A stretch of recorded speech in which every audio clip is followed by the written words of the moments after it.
사도행전 12장 11절부터 25절까지 12절. 여기 지금 많은 사람이 모여 기도하고 있었어요. 기도할 때 기도는 너무 종교적으로 형식화시키면 안 된다는 거예요. 물론 이제 예배 시간에 대표기도 하는데 와가지고 뭐 주저리 하면 안 되겠죠. 대표기도 할 때는 또 제대로 이렇게 짜임새를 가지고 기도해야 되겠지만은 개인적으로 1대1로 기도하는데 기도가 너무 막 그런 형식 따지고 이렇게 하면은 유교식으로 무슨 예법을 따지고 이러면은 그게 재미가 없는 겁니다. 해보자. 기도는 아버지와의 대화다. 아멘 하시죠? 아버지하고 대화하는 거예요, 대화. 거기에 아버지에 대한 높임, 아버지를 높이는 것도 필요하고, 거기서, 그죠? 아버지 정말 훌륭하세요. 멋져요. 그죠? 그리고 또, 뭐 이러저러한 상황이 있었습니다. 얘기 나누고, 보니까 어려운 분들 많네요. 저도 좀 이런 부분 필요하고. 그래서 제 하는 얘기를 여러분 아시겠죠? 기도를 조금 더 캐주얼하게, 조금 더 편안하게 우리가 이해하는 것이 굉장히 필요하다. 그게 신앙적인 자유를 누리게 하는 겁니다. 성경에서 기도라는 내용이 많이 나오는데 기도를 너무 종교적 형식으로 만들지 말자라는 거예요. 자, 베드로가 대문을 두드립니다. 베드로가 나왔어요. 대문을 두드리니까 로데라고 하는 여자아이예요. 여자아이라고 한 걸로 볼 때 10대 아이 같아요. 자, 로데라 하는 여자아이가 영접하러 나왔다가 베드로의 음성인 줄을 알고 얘는 기뻐하는 거죠. 베드로가 분명히 지금 문을 두드리고 있고 지금 베드로가 와 있는 걸 얘는 확인했는데 그때 또 문을 안 열어줬네요. 안 열어주고 기뻐하여 문을 미처 열지 못하고 달려 들어가 말하되 베드로가 대문 밖에 섰더라 하니. 자, 기도는 베드로를 보호해 주십시오. 또 기도 가운데 베드로를 구출해 주십시오. 기도했을 텐데 베드로가 진짜 나왔다 그러니까 사람들이 못 믿는 거예요. 그들이 말하되 뭐라 그랬어요? 네가 미쳤다. 네가 미쳤다. 그러니까 기도할 때는 베드로를 보호하여 주시옵소서, 또 주의 뜻이면 베드로를 감옥에서 나오게 하여 주옵소서 기도했을 거란 말이에요. 근데 정작 나왔다 그러니까 미쳤다. 이게 뭡니까? 이게 바로 인간의 연약함이에요. 우리가 믿음으로 기도하면서도 그 일이 실제로 일어나면 못 믿는 거예요. 진짜? 진짜? 몇 번을 물어봐고 이제 진짜야. 한 5번 얘기해야 그때서야 진짜 그런 일이 일어났네? 이렇게 하는 거죠. 인간의 연약성인데 이걸 뭐 주님께서 이해하시지만은 주님께서 원하시는 경제는 믿고 구하는 것은 받은 줄로, 그죠? 받은 줄로 알라 그랬잖아요. 믿고 구했는데 안 온다. 그러면 뭡니까? 안 오면은 좀 기다려라 하는 것이고, 그죠? 시간이 좀 걸린다. 좀 기다려라. 아니면은 거절일 수 있어요. 그거는 안 되겠다 할 수도 있어요. 하나님 편에서 볼 때 우리가 믿고 기도했는데 그건 안 될 것 같다 하는 게 있고 거절이죠. 그 다음에 그거는 해야 될 것 같은데 시간 좀 걸릴 것 같네. 좀 기다려라 하는 게 있을 수 있고 주님의 응답이 여러 가지 차원으로 온다는 겁니다.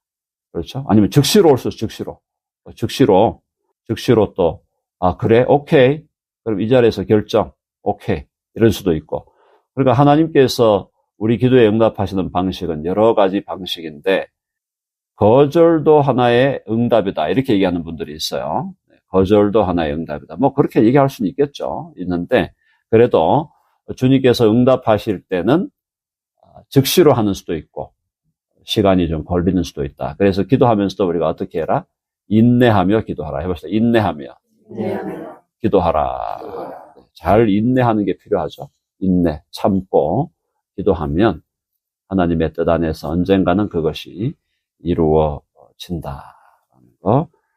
기도에 대해서 조금 더 우리가 편안한 마음 가지면 좋겠습니다. 자, 어쨌든 미쳤다 하니 여자애는 힘써 말하되 얘가 봤는데 힘써 말하되 참말이라 하니 그들이 말하되 그러면 그의 천사라 하더라. 주여, 이 지금 초대교회 그래도 믿음이 꽤나 있는 분들 아니에요? 믿음이 꽤나 있는 분들이고 핍박이 오는 걸 막 그냥 버티면서 지금 신앙생활하는 이 선배들인데 이 사람들도 베드로가 나왔다 그러니까 미쳤다 그랬고, 또 진짜 참말이다 그러니까, 야, 그러면 베드로의 천사겠지. 자, 인간의 연약함을 적나라하게 보여주고 있습니다. 하나님께서 베드로를 감옥에서 완전히 탈옥시켰다고는 전혀 생각을 못하고 있는 거예요. 자, 그러니까 베드로가 계속 문을 또 안 열어주니까 계속 두드립니다. 16절 다 같이요. 시작. 베드로가 문 두드리기를 그치지 아니하니 그들이 문을 열어 베드로를 보고 놀라는지라. 베드로가 계속 두드리니까 이제 문을 열어줬어요. 문을 열어주니까 진짜 베드로거든. 베드로를 보고 놀라는지라. 뭐 조금 믿음이 연약했어도 베드로가 나온 걸 보고 놀랐으니까 행복했겠죠? 얼마나 행복했겠어요. 베드로가 살아서 나왔으니까. 또 베드로가 어떤 위치입니까? 초대교회 그래도 리더 중에 리더 아니에요. 감옥에 갇혀 있으니까 전부 다 상심해가지고 낙심해가지고 야 이거 어떻게 하나? 우리 교회가 이제 어떻게 될까? 예루살렘 교회가 이제 다 망하게 생겼네. 뭐 이런저런 걱정하면서 기도했을 텐데 하나님이 풀어줬는데 풀어준 거를 못 믿고 있다가 그래도 어쨌든 만났으니까 너무너무 여기서 놀라는 거는 기쁨의 놀람이죠. 기쁨의 놀람. 그죠? 해봅시다. 행복한 놀라움. 행복한 놀라움이에요. 자, 놀라서 이제 베드로가 설명을 하는 겁니다. 베드로가 그들에게 손짓하여 조용하게 하고 막 지금 신나가지고 막 우와 하면서 막 그렇게 탄성과 환성을 질렀을 거 아니에요. 자, 손짓하여 조용하게 하고 주께서 자기를 이끌어 옥에서 나오게 하던 일을 말하고 또 야고보와 형제들에게 이 말을 전하라 하고 떠나 다른 곳으로 가니라. 베드로가 결국 또 떠나서 베드로는 다른 곳으로 다녔다. 그러니까 이 사도들이 어디 한 곳에 머물러 있기가 어려운 그냥 지금 이 사역이 막 그냥 이렇게 펼쳐지니까 예루살렘에 있다가도 또 다른 데로 갔다가 지금 이때도 엄청난 지금 거룩한 돌아다님이 있었다는 거죠. 거룩한 돌아다님이 있었어요. 근데 여기서 지금 여기 야고보는 사도 야고보가 아닙니다. 요거 이어서 이해하셔야 돼요. 사도 야고보는 죽었어요. 순교했어요. 그럼 여기 야고보는 누구냐? 이 야고보는 예수님의 형제 야고보입니다. 이 야고보는. 그러니까 그 예루살렘 교회에서 12사도들이 있었고 12사도들과 더불어 같이 리더십을 형성했던 사람들이 예수님의 형제 중에 야고보와 유다가 있었어요. 아시겠죠? 그러니까 사도 야고보는 죽었어. 거기 보세요.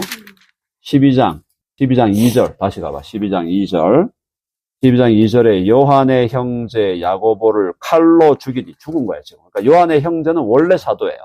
그죠? 원래 사도 중에 한 사람. 그리고 이 사람이 이미 죽었고 순교했고 그 다음에 베드로가 여기서 멘션하는 야고보는 예수님의 형제 야고보다.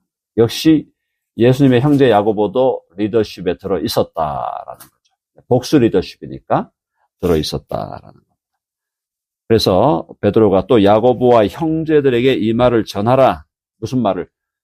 주님께서 베드로를 옥에서 나오게 한 그 말을 전하고 그 다음에 떠나 다른 곳으로 가니라. 베드로의 행적도 보면은 굉장히 그죠? 예루살렘에 있다가 지난번에 요바로 내려갔다가 요바에 있는데 또 갑자기 그 고넬료가 가이사랴에 있었죠. 그래서 가이사랴로 또 가가지고 이렇게 막 거룩한 순회 선교, 거룩한 방문 선교를 계속했다라는 겁니다. 자, 이제 문제는 옥을 지키던 병정들입니다. 로마 군인들 18절요. 다 같이 시작. 날이 샘에 군인들은 베드로가 어떻게 되었는지 알지 못하여 적지 않게 소동하니. 소동이 일어나죠. 베드로 잡아가 분명히 가둬놨고 4명씩 교대로 조를 짜가지고 4팀이 베드로를 지켰단 말이에요. 16명이 지켰어요. 16명. 베드로 한 사람을 16명이 지키고 있었는데 이걸 뚫고 간 거단 말이죠. 그러니까 날이 샘에 군인들은 베드로가 어떻게 되었는지 알지 못하여 적지 않게 소동하니. 소동이 일어났죠. 그러니까 지금 이 병사들은 죽을 맛이죠. 놓쳤으니까. 그런데 헤롯이 어떤 인간입니까? 아주 잔인한 인간이에요, 헤롯은. 헤롯이 그를 찾아도 보지 못하며 베드로를 찾아도 보지 못하며 파수꾼들을 신문하고 죽이라 명하니라. 죽여버려요. 참, 이런 인간들은 하나님이 또 공의와 정의대로 심판하시죠? 한번 해볼까요? 하나님의 심판의 칼은 시퍼렇게 살아있다. 자, 헤롯이 그를 찾아도 보지 못하며 파수꾼들을 신문하고 죽이라 명하니라. 헤롯이 유대를 떠나 가이사랴로 내려가서 머물렀는데 죽습니다. 헤롯이요. 20절. 헤롯이 두로와 시돈 사람들을 대단히 노여워하니, 헤롯이 두로와 시돈 사람들을 싫어했어요. 굉장히. 그러니까 이 사람들이 헤롯에게 잘 보이려고 하는 겁니다. 그들의 지방이 왕국에서 나는 양식을 먹는 까닭에 한 마음으로 그에게 나와 왕의 침소 맡은 신하 블라스도를 설득하여 화목하기를 청한지라. 왜냐하면 양식 먹어야 되니까. 헤롯 왕궁으로부터 음식이 나오니까 쌀도 나오고 밀도 나오고 하니까 일단은 헤롯 왕하고는 좋은 관계를 맺어야 되니까 두로와 시돈의 사람들이 와서 화해합시다.